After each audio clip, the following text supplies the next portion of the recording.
ओम नमो भगवते वासुदेवाय। कार्तिक मास व्रत कथा अध्याय 15।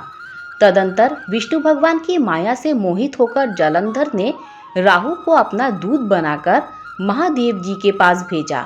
शुक्ल पक्ष के चंद्रमा की तरह शोभायमान कैलाश को राहु अपने शरीर की कालिमा से कृष्ण पक्ष की भांति काला करता हुआ कैलाश पर गया और द्वारपाल नंदीश्वर की आज्ञानुसार महादेव जी के पास जा उनकी भ्रिकुटी का संकेत पाकर राहु बोला, हे वृषध्वज, देवता और सर्पों के पूज्य तथा सकल रत्नों के स्वामी त्रैलोक्य नाथ श्री महाराज जालंधर की आज्ञा सुनो।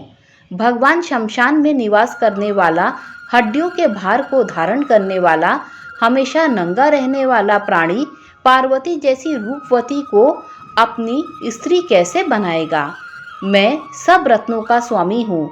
पार्वती भी स्त्रियों में एक रत्न है, अतः यह मेरी स्त्री होने के योग्य है। यह तुम्हारे हैं जैसे भिक्षुक के योग्य नहीं हो सकती।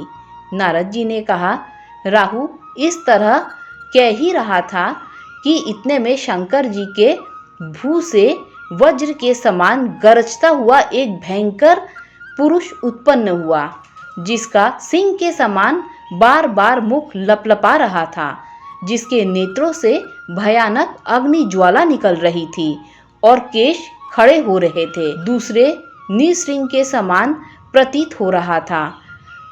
अपने को खा जाने के लिए उस पुरुष को अपनी ओर आता देखकर राहु बड़े वेग से भागा, परंतु उसने बाहर राहु को पकड़ ही लिया। वह पुरुष जब राहु को पकड़कर खाने के लिए उद्यत हुआ, तब उसे महादेव जी ने रोक दिया और कहा कि यह पराधीन दूत है, इसे न मारो, छोड़ दो। ऐसी बातें सुनकर उसने राहु को आकाश में ही छोड़ दिया। राहु के छोड़ने के बाद वह पुरुष महादेव जी से प्रार्थना करने लगा। उक्त पुरुष ने कहा कि हे देवेश, हे प्रभो, मैं अतिशय भूखा प्यासा हूँ। मुझे भूख अत्यंत कष्ट दे रही है। आप आज्ञा दें, मैं क्या खाऊं?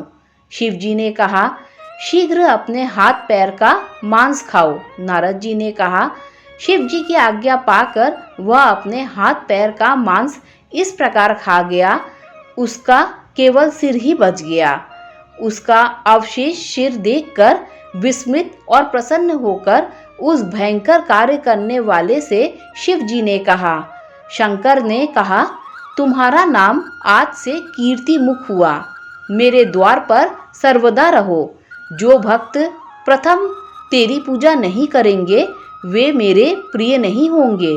नारद जी ने कहा, उसी दिन से महादेव जी के द्वार पर कीर्ति मुख रहने लगा। यही अध्याय 15 समाप्त होता है। सांब सदाशिव, सांब सदाशिव।